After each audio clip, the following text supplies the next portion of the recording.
घनश्याम जी, बहुत शुक्रिया साथ जुड़ने के लिए। और सबसे पहले तो ग्लोबल क्यूज के साथ बात करते हैं, क्योंकि ये एक चीज़ है जो सभी सेगमेंट्स को यहाँ पर इम्पैक्ट कर रही है, चाहे वो बॉन्ड यील्ड्स है, इक्विटीज़ है, कमोडिटीज़ है, and in some sense of course diamond भी है। कैसे देखते हैं आप ग्लोबल कंसर्न्स और उसका ट्रेड पर इम्पैक्ट आता हुआ? तो सबसे पहले बताऊं, नमस्कार मनीषा जी, कि ओवरऑल पॉजिटिव इंडिया का मार्केट और सभी तरह का यंगस्टर, मतलब जेन जी भी, मिलेनियम भी और जेनेक्स भी, सभी को डायमंड के ऊपर क्रेज है। उसके साथ में ब्रांडेड के ऊपर क्रेज है। आजकल सभी लोगों को हमारी जो पुरानी कहावत है ना, रोटी कपड़ा और मकान, ये तो अच्छे ब्रांडेड चेन में जाते हैं। कपड़ा खरीदते तो भी जो ब्रांडेड शोरूम है, H&M है, जारा है, समझो कि वेस्ट साइड है या जूडियो, वहां पे जाते।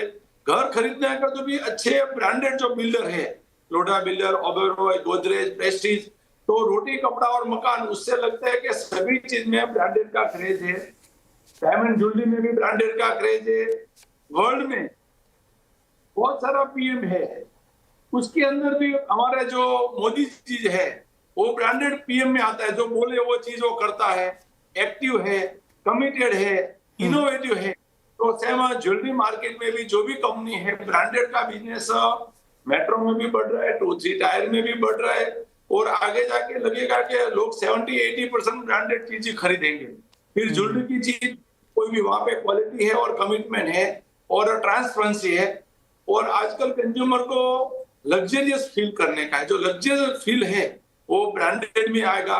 ट्रेडिशनल में इतना लग्जरियस फील नहीं आएगा। अच्छा, ट्रांसपेरेंसी है तो ब्रांडेड में है, स्टैंडर्ड यूनिफॉर्म प्राइस है तो ब्रांडेड में है। तो मेरी सोच है, तो जो भी कंपनी, जो भी प्रोडक्ट में है, ब्रांडेड का क्रेज बढ़ते जा रहा है। ये मैं बताया, वैसे जेन जी, मिलेनियम भी वही खरीदते, और जेनेक्स वाले भी जो है 45 से 61 एज वाले, वो भी लोग ज्यादा करते हैं। एब्सोल्युटली। एक और ट्रेंड जो यहाँ पर देखने को मिला है घनश्याम भाई, वो ये है कि of course wedding bridal demand तो है ही, लेकिन उसके अलावा जो non bridal, walk-ins, everyday wear, affordability, youngsters जो खरीदना चाहते हैं, उसकी अब एक अलग मार्केट अच्छी खासी ग्रोथ दिखाने लगी है। यस, उसमें क्या है कि अभी सेम चीज वापस बोलूंगा मैंने, जैसे ब्रांडेड में क्या इजी एक्सचेंज है। कृष्णा ब्रांड में बोलो तो 95% एक्सचेंज है। 6 महीना पहना, उसके बाद एक्सचेंज कर लिया, दूसरा पहने। लोगों को नया नया चाहिए, तो उसके लिए जो डेली वेयर ज्वेलरी में भी लोग खरीद सकते हैं। वेडिंग के लिए लिया, ये वेडिंग में पिया, 2 साल बाद दूसरा वेडिंग आया तो वापस लेने गए, तो उसमें भी 95% एक्सचेंज। और कृष्णा में तो 90% बायबैक है। और बाकी ब्रांड में भी अच्छी पॉलिसी है। तो उसके लिए लोगों के माइंड में नया चाहिए। जो लास्ट ईयर शादी में, फैमिली में शादी में पहना, नेक्स्ट शादी आएगा तो वही चीज नहीं पहनते। तो उसके लिए वो ब्राइडल का, जैसे बताया, उसका भी क्रेज है। और डेली वेयर तो जरूरी की है, क्योंकि कपड़े अलग अलग पहनते हैं, चप्पल अलग अलग पहनते, तो ज्वेलरी भी अलग अलग पहनते। वही खाना सुबह खाया वो खाना हमको दोपहर को पसंद नहीं आता। ऑलराइट घनश्याम भाई, हाँ, वो चीजें भी नहीं आती है सभी को। एग्री। जहाँ तक एस्पिरेशन की बात है, टियर 2, टियर 3 सिटीज़ यहाँ पर काफ़ी बेहतर करती हुई नजर आई हैं, वहाँ पर डिमांड ग्रोथ अच्छी है। वो आप कैसे देखते हैं? एक, और जो आपका जो 500 शोरूम का जो विजन है, वो अब कहाँ तक पहुँचा है? क्या सिटीज़ हैं, क्या आप देखते हैं? और क्या हम टियर 2, टियर 3 सिटीज़ में ये ज़्यादा एक ट्रेंड आता हुआ देख रहे हैं? आपने सही याद करवाते रहिए तो मेरा जुस्सा बढ़ते रहे। 156 हो गया है, और दिसंबर एंड मैंने बोला 200 से सेलिब्रेशन करेंगे। स्टेप बाय स्टेप आगे बढ़ते जा रहे हैं। मेट्रो में भी अच्छा स्कोप है, 2-3 टायर में भी है, क्योंकि ब्रांडेड की वजह से वहां के लोग सोचते हैं कि मेरे को बड़े शहर में जाने की क्या जरूरत, मेरे शहर में जो स्टैंडर्ड जो मुंबई दिल्ली में मिल रहे वही प्रोडक्ट मिल रहे हैं। उसके हिसाब से वहां पे भी ग्रोथ अच्छा है, लोगों को स्पेंड करने का है। और अभी लोगों के माइंड में पहले क्या था कि सेव करिए, अभी पहनने का है। और अभी इतना ये टेक्नोलॉजी के जरिए लंदन में आज क्या फैशन हो रहा है वो शाम को मालूम पड़ जाएगा अलीगढ़ में। एब्सोल्युटली। पहले नहीं था, क्योंकि यूरोप में कोई भी नया फैशन आया तो आज तुरंत इंडिया में मालूम पड़ जाते। ये जो एआई का जमाना है, अभी बोल रहे हैं कि बेटा से ज्यादा इंपॉर्टेंट डेटा है। पहले बेटा इंपॉर्टेंट था, अभी डेटा इंपॉर्टेंट हो गया है।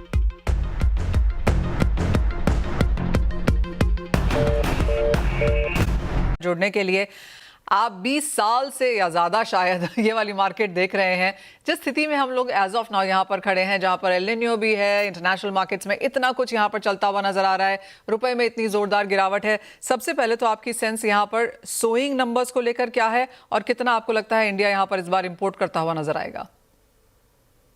नमस्कार मनीषा जी।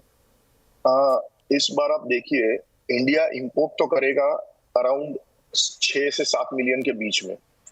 और रही बात अल नीनो की, तो इस बार हम हिंदू माइथोलॉजी के हिसाब से देखते हैं तो there is extra lunar month, उसको बोलते हैं अधिक मास। तो अधिक मास में कभी भी आप हिस्टोरिकल डेटा निकाल के देखेंगे तो रेंज कमजोर होती है। तो जो पीरियड अभी है एक्चुअली, जिसको श्रावण बोलते हैं या भाद्रवा बोलते हैं, अभी रेंज चालू हुई है। एंड पिछले साल के मुकाबले रेंज कमजोर थी इस पीरियड में, बट अभी ये स्पेस पकड़ रही है धीरे धीरे। इनिशियल स्टेट्स में ये अनइवन थी, डिलेड थी, तो there were the concerns for the production, mainly production of tur, urad और मूंग इस एरिया में। नेक्स्ट कमिंग वीक में हमको ज्यादा देखना है कि ये मानसून कैसे प्रोग्रेस करती है, और सोइंग विंडो ओपन रहती है मिड अगस्त तक। तो still there is a plenty of time. Okay, रुपया भी वीक है। ओवरसीज मार्केट में ओरिजिन्स पे प्राइस कम नहीं हो रहे हैं, उसके लिए पल्सेस के दाम यहाँ पे सस्ते नहीं हो रहे हैं। फेस्टिवल सीजन्स भी है, तो इनिशियली स्पॉट प्राइसेस सभी चीज में अच्छे दिख रहे हैं, क्योंकि फेस्टिवल डिमांड की मांग को चलते हुए। और फ्रेट्स भी हाई है, क्योंकि जियोपॉलिटिकल के टेंशन की वजह से तेल बाजार में ऊपर है उसके लिए।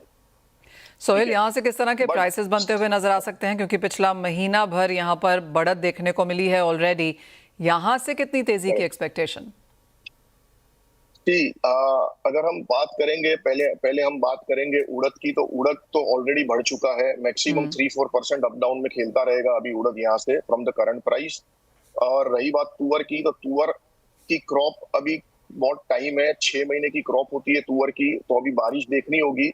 हाल फिलहाल तुअर में मंदा नहीं है, मे बी 5 से 10% और बढ़ोतरी आ सकती है, क्योंकि फेस्टिवल सीजन की मांग और सेंटीमेंट्स प्ले करते हैं। पल्सेस मार्केट में सेंटीमेंट ज्यादा प्ले करते हैं डिमांड एंड सप्लाई से, सबसे बड़ी बात यह है। दूसरा, चने की बात करेंगे तो चना इस साल सरकार के पास नाफेड और एनसीसीएफ के मिला के 22-23 लाख टन चना है। और ऑस्ट्रेलिया में प्रोडक्शन कम है पिछले साल के मुकाबले। पिछले साल 2.2-2.3 का प्रोडक्शन था, इस बार 1.4-1.5 का प्रोडक्शन आ रहा है। तो चना का दाम और बढ़ सकता है यहाँ पे, बट गवर्नमेंट एक बहुत अच्छे मॉड्यूल से काम कर रही है हमारी गवर्नमेंट, जो आज हर फेस्टिवल सीजन में अपना चना बेचती रहेगी और प्राइसेस चेक करती रहेगी, जो कि कंज्यूमर को अच्छे से अच्छे दाम पे फायदा हुए। और लगे तो उनको सेकंड चीज वो स्टॉक लिमिट भी लगा सकती है। थर्ड चीज, उनके पास एक सबसे बड़ा हथियार है ड्यूटी कम करने का। अगर दाम और बढ़ते हैं तो इससे बहुत लाभ होएगा बाजारों में, चाहे वो चने की ड्यूटी कम हो, और लास्टली उससे भी फर्क नहीं पड़ेगा तो वो येलो पीस की ड्यूटी कम करेंगे, जिससे उनकी सब कमोडिटीज पे कंट्रोल आएगा। और मूंग में क्या लगता है? बट अभी वो टाइम है। मूंग में भी मार्केट अभी फिलहाल तेजी लग रही है, अभी कोई भी पल्सेस में मंदे वाली बात नहीं है, बट अगस्त के बाद इसको देखना होगा, क्योंकि ओवरसीज में क्रॉप सभी चीज के बहुत अच्छे हैं, तो ज्यादा ऊंचे भाव में फंसना नहीं चाहिए। जो भी है वो तेजी अभी स्पॉट मार्केट की है, महीने 1.5 महीने की। Point taken. सोहेल तन्ना, एज ऑलवेज बहुत शुक्रिया साथ जुड़ने के लिए और बहुत ही डिटेल में कॉम्प्रिहेंसिव तरीके से पूरा का पूरा वो दाल का बाजार हमें समझाने के लिए। बुआई से लेके ओरिजिन मार्केट्स तक, और फ्रीट्स भी हाई हैं, और जिस तरह से यहाँ पर अगस्त तक की विंडो अभी खुली है, तो बुआई के नंबर्स शायद यहाँ पर थोड़े से इंप्रूव हो सकते हैं। ऑफकोर्स दालों पर हमारी नज़र लगातार रहेगी।